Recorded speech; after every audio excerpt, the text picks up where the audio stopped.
नमस्कार दोस्तों, मेरा नाम है दीपक संब्याल और स्वागत है आपका मेरे चैनल इन्वेस्ट विद दीपक संब्याल में। दोस्तों, आज काफ़ी दिनों के बाद मैं एक नया वीडियो लेके आया हूं। आपको पता होगा कि मैं एक म्यूचुअल फंड डिस्ट्रीब्यूटर हूं। तो मेरा जो AUM है, असेट अंडर मैनेजमेंट, वो 1 करोड़ पहुंच गया है। मेरे लिए ये खुशी की बात है। मैंने अभी ही अपना बिजनेस शुरू किया है और 1 करोड़ तो ज़्यादा नहीं होता असेट अंडर मैनेजमेंट, लेकिन हाँ, एक अच्छी शुरुआत है। कहते हैं well begun is half done.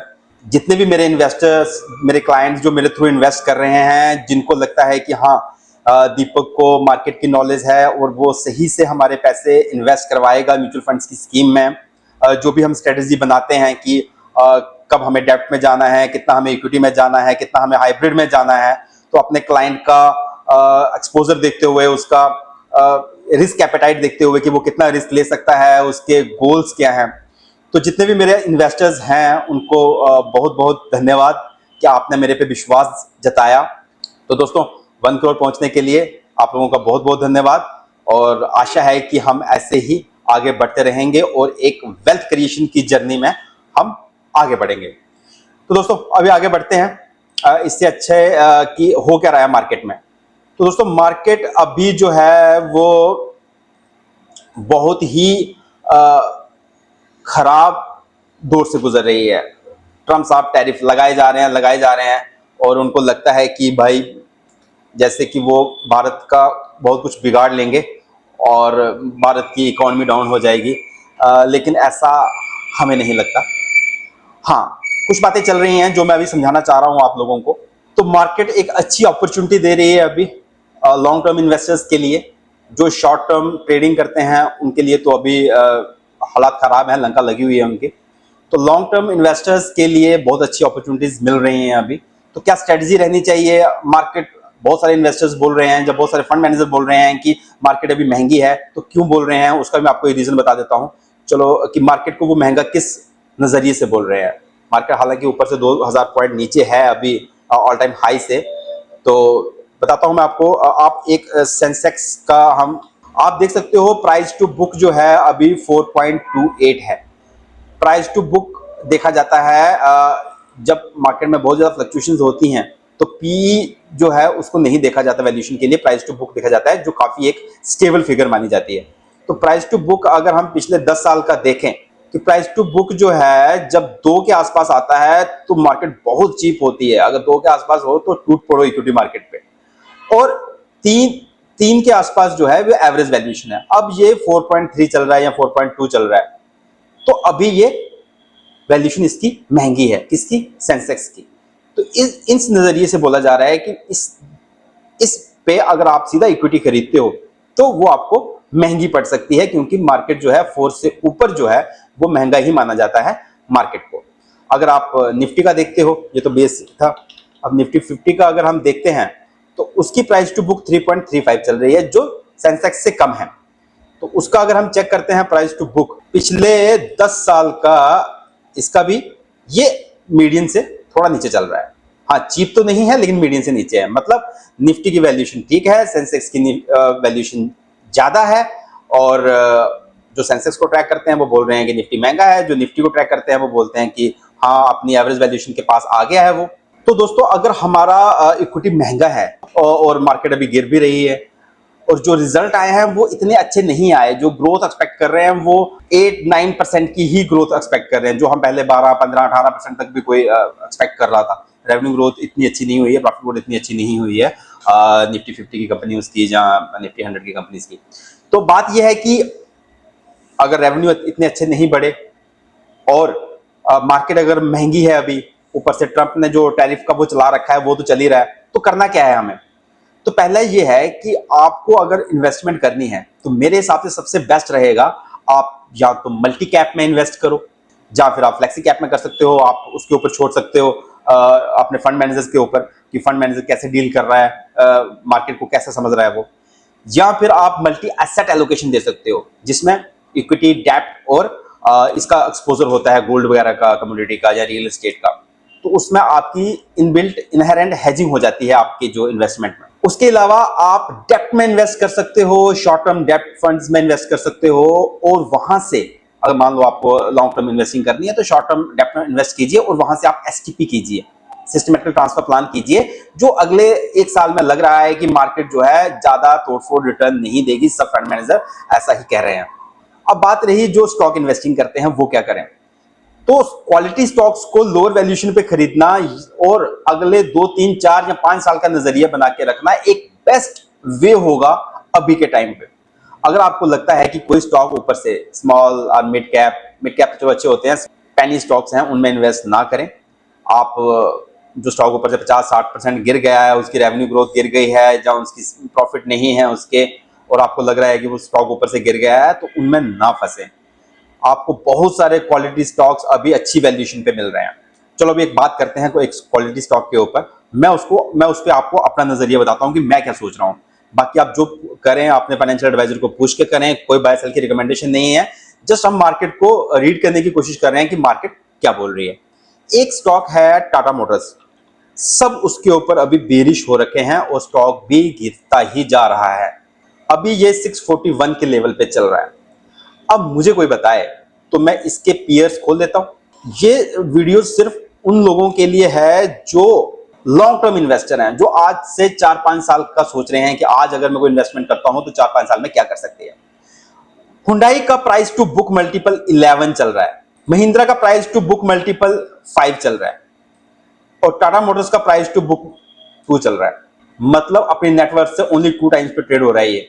तो सस्ता कौन सा है, ये महिंद्रा या हुंडई?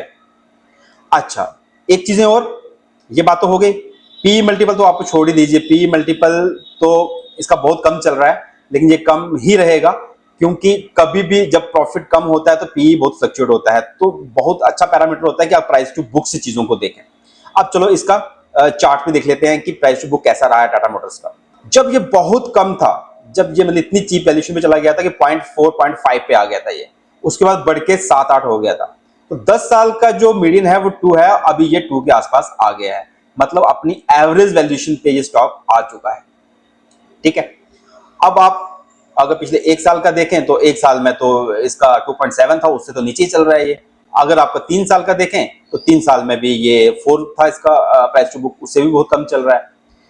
मैं ऑल टाइम में भी बता रहा हूं कि ऑल टाइम में भी ये वैल्यूएशन जो है बहुत चीप है। तो ठीक है, और देखते हैं इसका। तो चलो इसके हम देखते हैं प्रॉफिट एंड लॉस की स्टेटमेंट। आप देख रहे हो सेल कितनी है इसकी, 4,39,000 करोड़ की सिर्फ इसकी सेल है।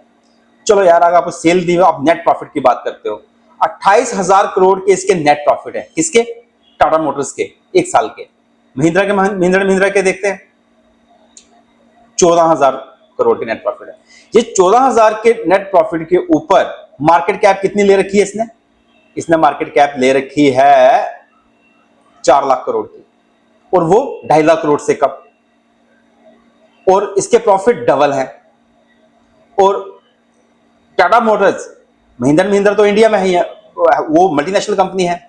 जगुआर लैंड रोवर मेन उसका रेवेन्यू वहां से आता है। अब इवेको को भी वो अधिग्रहण कर रहा है उसका।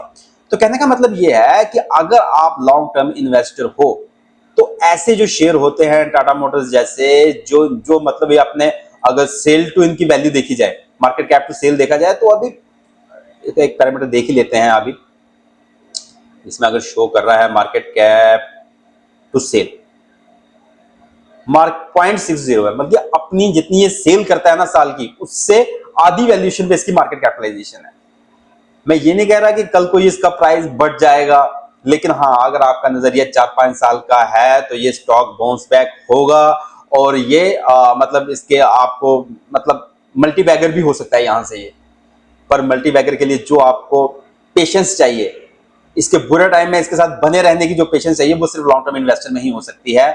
शॉर्ट टर्म ट्रेडर्स जो 650 में खरीद के 640 में रोने लगे कि 10 रुपए नीचे चला गया और मैं इसको अपने लो पे पकड़ूंगा, तो ऐसा कभी नहीं होगा और वो पैसे बना भी नहीं पाएंगे। तो ये एक स्टॉक था जिसके बारे में मैं कह रहा था कि ये स्टॉक अच्छी वैल्यूएशन पे चल रहा है, और आप इसमें स्टडी करें, देखें स्टॉक को कि क्या हो रहा है इसमें, टाटा मोटर्स आगे जाके कैसे हो सकता है। हाँ, टैरिफ वार का इसके ऊपर बहुत फर्क पड़ता है, जिस कारण ये इस वैल्यूएशन पे चल रहा है। अगर टैरिफ वार सुधरी तो सबसे पहले स्टॉक बढ़ेगा भी यही। चार्ट पैटर्न भी देख लेते हैं कि क्या बता रहा है वो। ये देखिए दोस्तों, ये है इसका, ये जो सपोर्ट जोन है इसका 609 610 वाला। अभी ये इसका बड़ा वाला सपोर्ट है, मतलब मेजर सपोर्ट है। किसी को बल्क बाइंग करनी है तो यहाँ पे करें। अभी वो एसआईपी के जरिए स्टॉक को खरीद सकता है। अगर इससे नीचे गया तो स्टॉक और भी नीचे आ सकता है। अभी तो आपने ये 200 मूविंग एवरेज से नीचे चल रहा है, और 200 मूविंग एवरेज के नीचे मतलब आप इसको अच्छी वैल्यूएशन पे खरीद रहे हैं। आप देखिए यहाँ 200 के नीचे था तो अच्छी वैल्यूएशन पे था, यहाँ से फिर आपको कितना स्टॉक गया था वो आपको ही पता है। यहाँ पे देखिए 200 के नीचे, जहां जहां ये 200 से नीचे होता है वीकली मूविंग एवरेज से, वहां पे बाइंग आती ही आती है, क्योंकि वो अच्छी वैल्यूएशन पे चला गया होता है। हाँ, अब ये स्टॉक चलेगा कब? जब तक ये ट्रेंड लाइन को नहीं तोड़ेगा, जब तक ये 678 ये 680 के ऊपर नहीं जाएगा है, तो ट्रेंड लाइन को ब्रेक नहीं करेगा। उसके बाद उसका ये एक रेजिस्टेंस होगा 744 के आसपास। जब इससे ऊपर जाएगा तो फिर तो भाई ये खुले नीले आसमान में जाएगा, फिर तो उसके लेवल ऊपर 1100-1200 के ही हैं। तो कहने का मतलब ये है कि अभी ये एक ऐसे जोन में है स्टॉक कि इस स्टॉक को एक्युमुलेट किया जा सकता है only for the long term investors.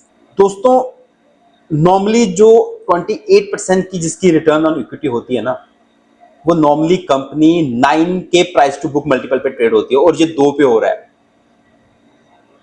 तो रिटर्न ऑन इक्विटी देखिए कैसे बढ़ी है, 10 सालों में 10, पिछले 5 सालों में 17 और 3 सालों में 29। मतलब कि इस कंपनी ने बहुत कुछ अच्छा किया। हाँ, आगे जाके रिटर्न ऑन इक्विटी कम हो सकती है, चलो मान लिया 15 भी हो गई रिटर्न ऑन इक्विटी, 15 का रिटर्न ऑन इक्विटी भी प्राइस टू बुक 3 देता है एवरेज में, तो तब भी ये स्टॉक सस्ता है। तो दोस्तों, अभी तो ये डाउन ट्रेंड में है, इसमें अभी सेलिंग चल रही है, टैरिफ वार का इसके ऊपर असर हो रहा है। आगे कल इसके रिजल्ट भी आएंगे तो उसमें पता चलेगा कि हाँ आगे रेवेन्यू गाइडेंस क्या आती है, जेएलआर का क्या हो रहा है, क्योंकि जगुआर का भी बहुत इश्यूज चल रहे थे। तो दोस्तों, जो चीज होती है वो तो आपको पता है, एफआईआई इसको भी सेल कर रहे हैं, ठीक है, प्रमोटर्स बने हुए हैं, ऐसे प्रमोटर तो रहेंगे रहेंगे। इतनी अच्छी कंपनी, ये इसको बोलते हैं कि ब्लू चिप।